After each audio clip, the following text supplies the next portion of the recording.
só ter amor no coração, perdoar, fazer o bem, cantar o quanto isso é bom e amar, amar, amar, amar. Bem-vindos a mais um estudo do Livro dos Espíritos, pela Associação de Beneficência Espírito Consolador. Como fazemos todas as semanas, vamos estudar, refletir sobre os ensinamentos de Jesus à luz da doutrina espírita. Vamos orar para dar início ao estudo. Senhor Jesus, Mestre querido, a nossa gratidão por esta doutrina maravilhosa que consola os nossos corações diante da dor e do sofrimento. A nossa gratidão pela informação, pelo conhecimento. Que possamos, Senhor, vivenciar tudo aquilo que estamos aprendendo com essas lições imemoráveis aos nossos corações e aos nossos raciocínios. Abençoe todos nós, para que possamos aproveitar ao máximo a oportunidade do estudo e do aprendizado. Que assim seja. Vamos estudar. Olá, dando sequência aos nossos estudos de O Livro dos Espíritos, como fazemos todas as terças-feiras no Consolador, no momento através das mídias, através da informática por conta da pandemia, mas em breve, quem sabe, de forma presencial. Na semana passada falamos sobre a conclusão de O Livro dos Espíritos e hoje faremos uma introdução para o recomeço, para recomeçar. Como sempre lembramos, o nosso estudo é rotativo, não tem fim, não tem começo. Nós vamos na sequência, quando acabamos uma questão, retomamos a próxima e voltamos ao princípio, e assim o faremos.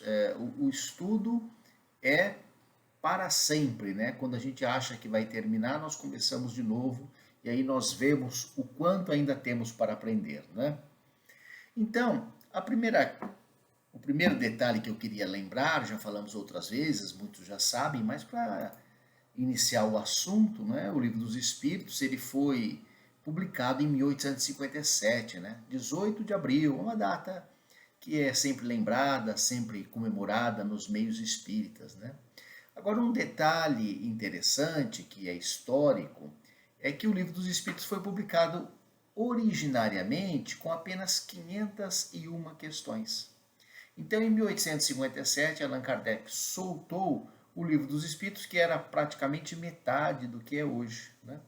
E aí, com a divulgação desta obra, muitas pessoas entraram em contato com Allan Kardec, foram trocando experiências, mandando mensagens, e Allan Kardec acabou soltando a segunda edição, Ela foi publicada na França, foi lançada na França 3 anos depois, em 18 de março de 1860.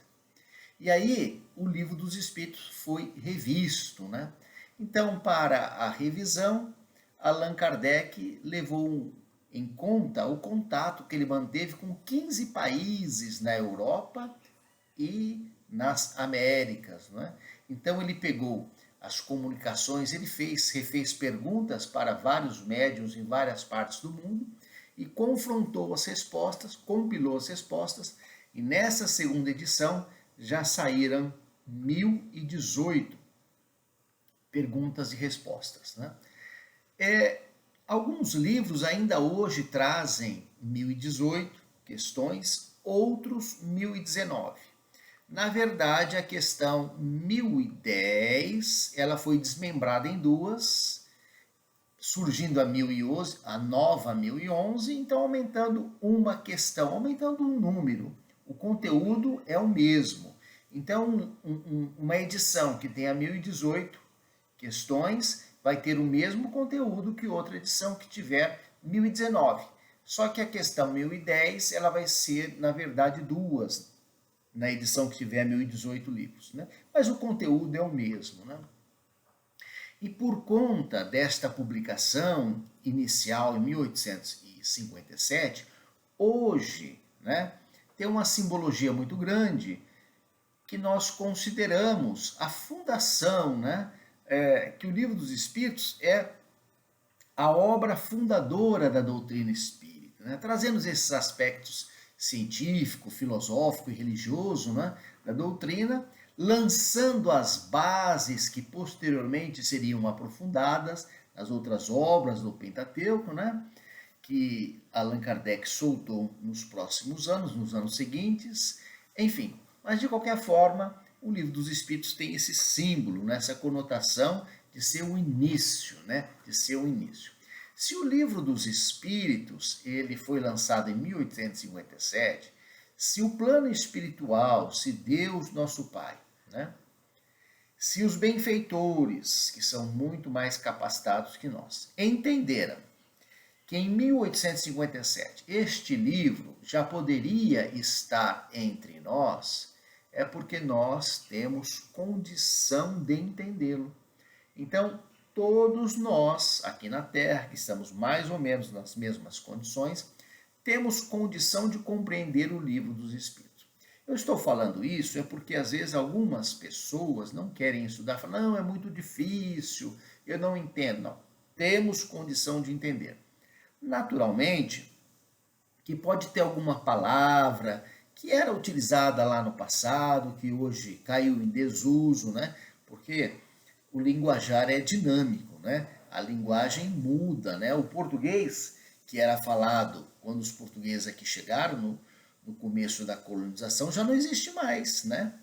Já a língua já é outra. Então a língua é dinâmica, a língua vai se modificando. Então a gente vai ter uma palavrinha ou outra que se socorrer, né, de uma ajuda, que pode ser do próprio dicionário, mas nada é impossível de compreender. Todos nós temos condição de compreender, né? Mas eu queria fazer uma distinção, né, já que nós estamos falando da origem do Espiritismo, né? Deixa eu centralizar um pouco mais a minha máquina aqui. Da origem do Espiritismo, dizendo que o Espiritismo começou com o Livro dos Espíritos, é porque algumas vezes, e neste final de semana, uma pessoa que frequenta a casa espírita, que conhece um pouquinho da doutrina espírita, me fez essa pergunta e eu fiquei até surpreso, né, da pessoa não saber isso, né? Mas ninguém é obrigado a saber nada, a gente está aqui para, né, estudar o Livro dos Espíritos e aprender. Mas a distinção que eu quero fazer é entre o Espiritismo e outras crenças, né, como a Umbanda, a Quimbanda, o Candomblé. Porque algumas pessoas confundem, né? Falam assim, tem um que é espiritismo de mesa branca, espiritismo que não é de mesa branca. Então, as pessoas acham que estas religiões todas, elas têm a mesma origem, são a mesma coisa, né? Mas não são. Então, a gente precisa fazer uma distinção para compreender, né? O nosso propósito não é criticar religião nenhuma, muito pelo contrário. Queremos enaltecer todas aquelas crenças que promovem o progresso da humanidade, que levam as criaturas a questionar os seus defeitos, os seus erros e buscar a sua própria evolução. Mas nós estamos fazendo uma distinção histórica para a nossa compreensão. Então a Umbanda é uma religião, que todos já ouviram falar, que é um sincretismo religioso que surgiu no Brasil na época do Brasil colônia. Sincretismo é uma mistura do quê? Da religião católica dos portugueses, das crendices dos índios, e, né, da cultura africana. Então misturou tudo isso essas crendices, os rituais católicos, né? As crenças africanas e surgiram essas religiões, surgiu a Umbanda, né? Então, às vezes as pessoas confundem a Umbanda com o Espiritismo, porque essas crenças que surgiram aqui no Brasil, elas trazem sim, né, acreditam na continuidade da vida após a morte, né, na comunicabilidade dos espíritos, como o Espiritismo, mas todas as outras crenças acreditam na vida após a morte, né? E a comunicabilidade dos espíritos está na Bíblia, né? Moisés teria proibido que se falasse com os mortos de tantas que eram as comunicações. Então também não é patrimônio, invenção do Espiritismo, mas algo comum em todas as crenças, né? O que elas têm de mais comum é aceitar a mediunidade. Porém, isso por conta, né, da origem e da influência africana, né, das crenças africanas. Porém, né, são religiões diferentes, porque como nós lembramos, o Espiritismo surgiu na França com a publicação da obra de Allan Kardec, que não tinha a pretensão de fundar uma religião, mas ele pretendia soltar uma obra científica, uma obra filosófica, né? Então, o Livro dos Espíritos é uma obra pretensiosamente filosófica e não religiosa. Não cria rituais, não cria cultos, não cria hierarquia, não cria uma igreja, né? E os colonizadores, na época em que o Brasil era colônia, eles impediam os escravos e os índios de cultuarem as suas próprias crenças, né? O colonizador foi extremamente arbitrário, extremamente autoritário, né? Nós ainda hoje temos muito pouco da influência dos índios, né? Deveríamos ter muito mais. Mas o colonizador se impunha, né? Através da força.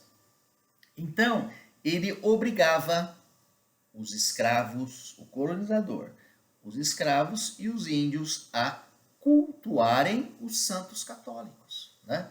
Não permitiam que eles entrassem nas igrejas, né? Mas eles tinham que ser católicos, né? Obrigavam a cultuar os santos católicos. Então, na presença das autoridades portuguesas, né, os escravos, para não serem castigados, né, nós sabíamos que naquela época havia muita agressão, né? Os escravos eram coisas e apanhavam, né? Por incrível que pareça. Isso ocorreu até pouco tempo atrás, 200 anos atrás, né? 160 mais ou menos, 140, foi muito pouco tempo. Então os escravos eram obrigados a falar, né, os santos da igreja. Então quando eles estavam, por exemplo, pensando, né, em Iemanjá, eles falavam Nossa Senhora. É por isso que nessas crenças fala assim, tal santo é fulano, outro santo é Beltano. Então, né, Nossa Senhora é Iemanjá. Mas na Umbanda eles têm rituais. Quais rituais? Os rituais católicos. Eles têm casamento, eles têm batizado, né? Eles têm lá um sacerdote, né? Que leva outro nome, mas eles têm, né? Essa influência católica. Enfim, então isto não é crítica de igreja nenhuma, não. Isso é só, né, subsídio histórico do surgimento dessas crenças, né? Para enfatizar que o Espiritismo surgiu na França em 1857 com Allan Kardec como uma filosofia, né? Como uma filosofia que, por pretender o progresso do homem, o progresso da humanidade, é tido como uma religião, né? Mas a pretensão era uma filosofia, né? Tudo isso para enfatizar a importância do Livro dos Espíritos, né? O Livro dos Espíritos deve ser estudado, deve ser compreendido, né? E o próprio Livro dos Espíritos, não precisamos ficar pegando resuminho, não temos necessidade, porque se nós não tivéssemos capacidade de entender o Livro dos Espíritos, o plano espiritual teria deixado para trazê-lo à Terra em um momento outro, né? Se já veio, é porque nós já podemos compreender. Então, vamos conhecer o Livro dos Espíritos, vamos dissecar um pouquinho o Livro dos Espíritos. Nós sabemos que há várias encadernações, né? Eu estou aqui com uma, várias editoras publicam, né?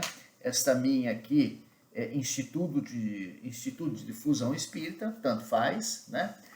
E o que nós vamos ter? Nós vamos ter um prefácio, podemos ter um prefácio numa edição que não tem na outra. Por exemplo, esta minha aqui, na minha mão, tem uma nota, começa com uma nota explicativa do tradutor, né? Mas eu estou com uma outra na tela aqui, esta no meu caso é o Salvador Gentili, que tem um prefácio do Hermínio Miranda. Então esta introdução é da editora, né? Então vai variar de editora para editora, mas é uma explicação como o livro foi traduzido, como é que ele foi feito, quem foi que fez a tradução, não passa disso, não é o conteúdo mesmo, né? O conteúdo vai vir depois, né?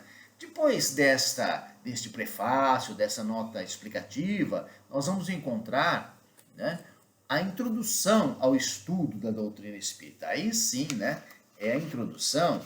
E aqui, no caso, esta introdução foi escrita por Allan Kardec, né? Introdução ao estudo dos espíritos. Depois de pronto o livro, né?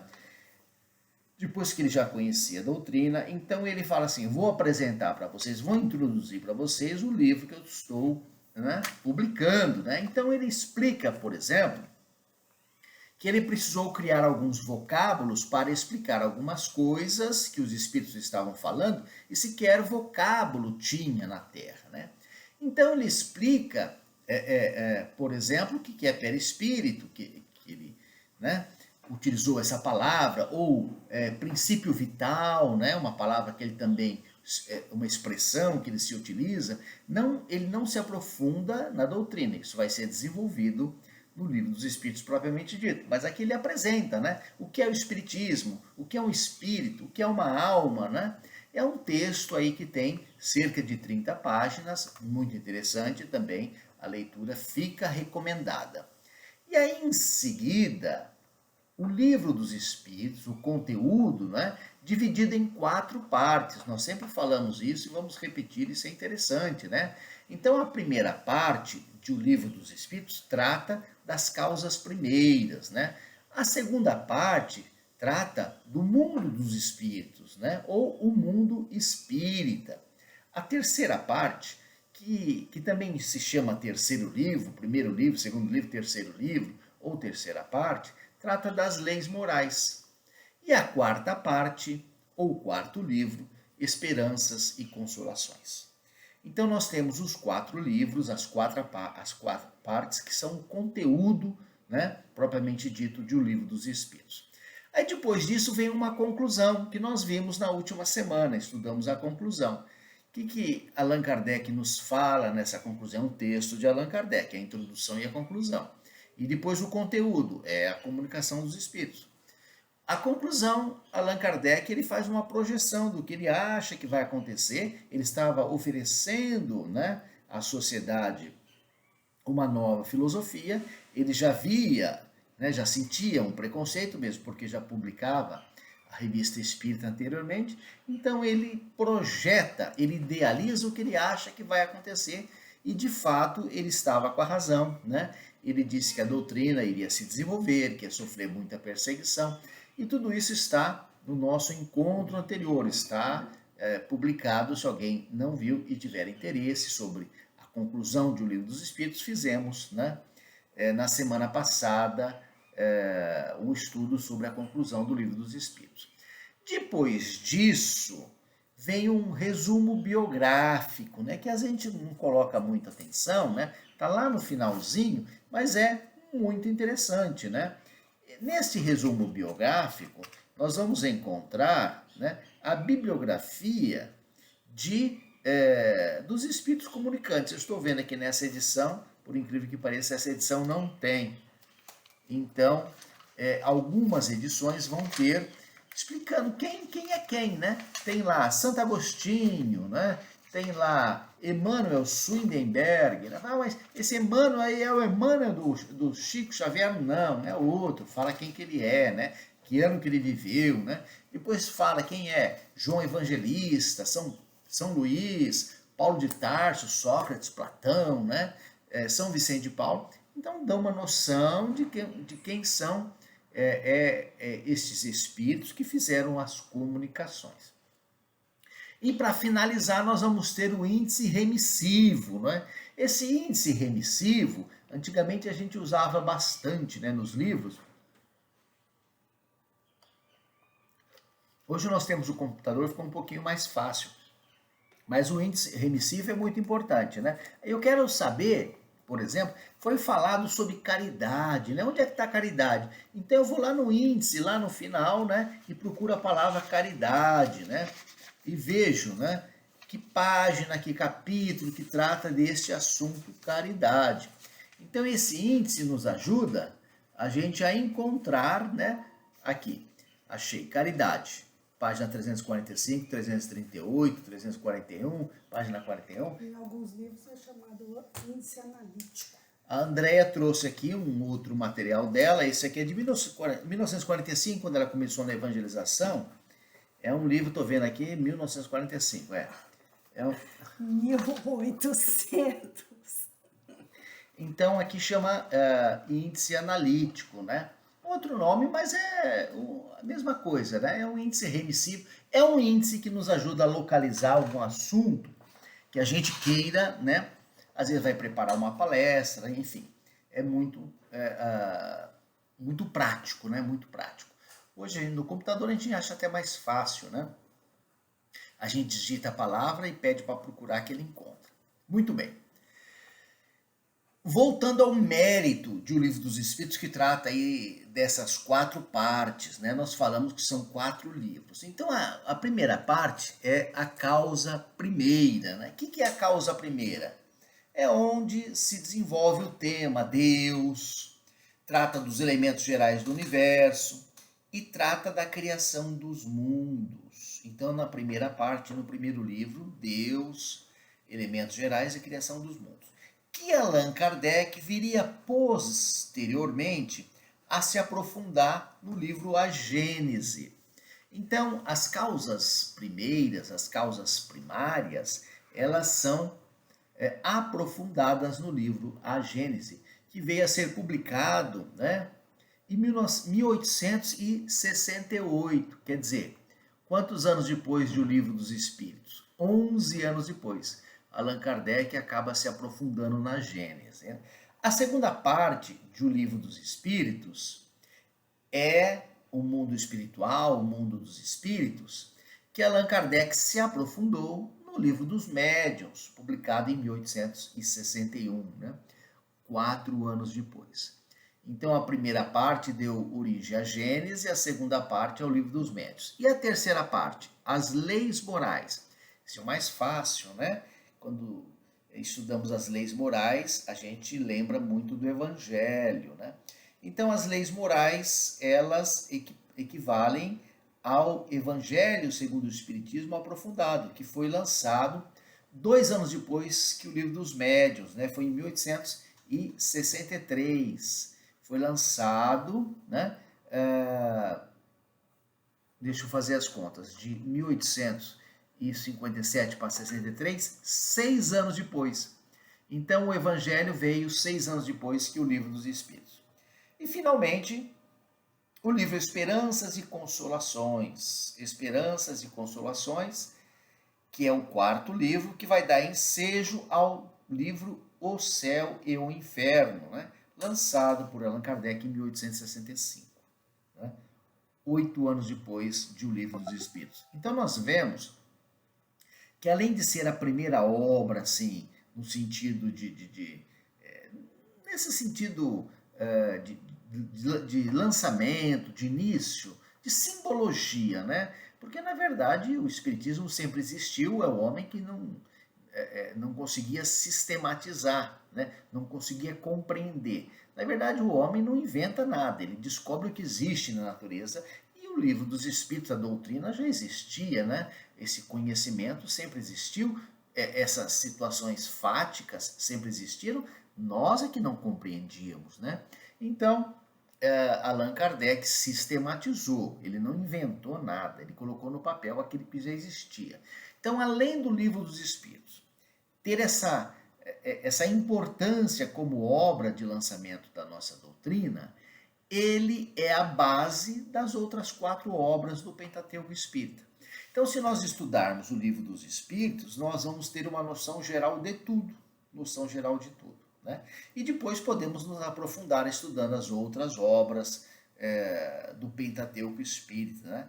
Dando uma especial relevância para o Evangelho, porque o objetivo do estudo é o nosso progresso moral, não é o nosso conhecimento cultural pura e simplesmente, mas a nossa evolução, e a gente encontra subsídios no Evangelho segundo o Espiritismo, nos auxilia muito mais. Né?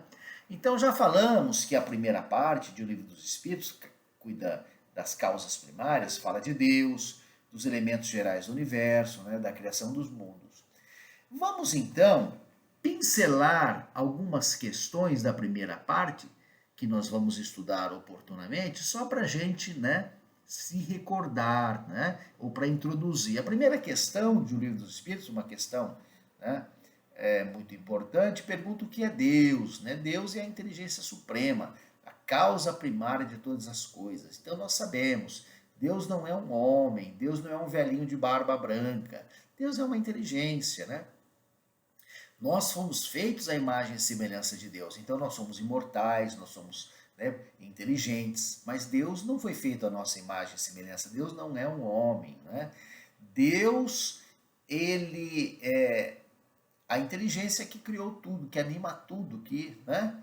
Agora, a Deus é o universo? Não, o universo é a obra de Deus. Deus é infinito? Não. O infinito é um atributo de Deus, né? Ele é eterno, imutável, imaterial, todo-poderoso, soberanamente justo e bom, né? Mas Deus não se confunde com as suas qualidades, né? E o Espírito que habita em nós, né? Está lá na questão 23, né? É o princípio inteligente do universo. Quer dizer, Deus é a inteligência suprema que nos fez a sua imagem e semelhança, então nos fez princípios inteligentes. Por isso fomos feitos à imagem e semelhança de Deus. Não é pelo corpo físico, né? Porque Deus não é um homem, já o dissemos, né? Uma questão também interessante que nós vamos desenvolver futuramente é a questão 52, que fala de onde vêm as diferenças físicas e morais, as variedades das raças humanas, né? Por que um é vermelho, outro é amarelo, outro é negro e outro é branco, né? E a resposta, né? Do clima, da vida, dos costumes. Então, até aqui no Brasil, nós tínhamos, não é, diversas tribos de índios. E tínhamos índios que ficavam na praia, comiam peixe. Tínhamos índio que subia, entrava na mata, subia em árvores. E tínhamos índio do cerrado que andava, diziam os livros que eles andavam muito, né? Então é natural que se um grupo, né, de pessoas se dedica a comer peixe, ele vai ter, né, o corpo físico com algumas características diferentes daquele outro, né, que, por exemplo, caça e come carne vermelha, né? Ou daquele outro que anda demais, ou daquele outro que sobe em árvores. Então, até digamos assim, os índios, eles eram diferentes entre si. Agora, é natural que aquele que toma mais sol vai ter uma pele diferente daquele, né, que vive por gerações e gerações na neve. Essa é a diferença, né, durante os milênios que ocorreu na cor da pele, mas o homem é tudo igual, o homem é homem, né? Só que né, passou gerações na neve e outro no sol. Né? Esta é a distinção, o clima, né? Os hábitos alimentares e a cultura, isso que vai distinguindo, o que fez a distinção àquela época. Né? E nós vamos ver agora uma última questão dessa primeira parte, que é a questão 55, né? Que pergunta assim: todos os planetas que circulam no espaço são habitados? Sim, e o homem terreno está longe de ser, como crê, o primeiro e único em inteligência, bondade e perfeição. Olha só que interessante, né? Há muitas moradas na casa do Pai, já disse, né, Jesus, né? E aqui na Terra tivemos várias civilizações, como os egípcios, os maias, que moravam no México, na América Central, né? Os incas, no Peru, né? Os astecas, também no México. Enfim, eram outros povos que sumiram, né? Foram para outros planetas, ou esses espíritos foram para outros planetas. Então, com isso, nós encerramos essa nossa reflexão desta semana, lembrando que nós estamos procurando diminuindo um pouco o tempo por causa da gravação, que fica pesado para carregar, né? Mas em breve estaremos presencialmente na Casa Espírita. A gente espera que todos estejam com muita saúde, com muita disposição, né? Essa semana nossa vibração especial, né, para nossa confrade, a trabalhadora espírita Viviane Tomé, que está, né, em tratamento, as nossas preces, o nosso carinho, né? Enfim, que ela possa se restabelecer com a maior brevidade possível e estar conosco nos próximos trabalhos, né? Então, boa semana a todos, que Deus nos abençoe e continuamos semana que vem. Muita paz.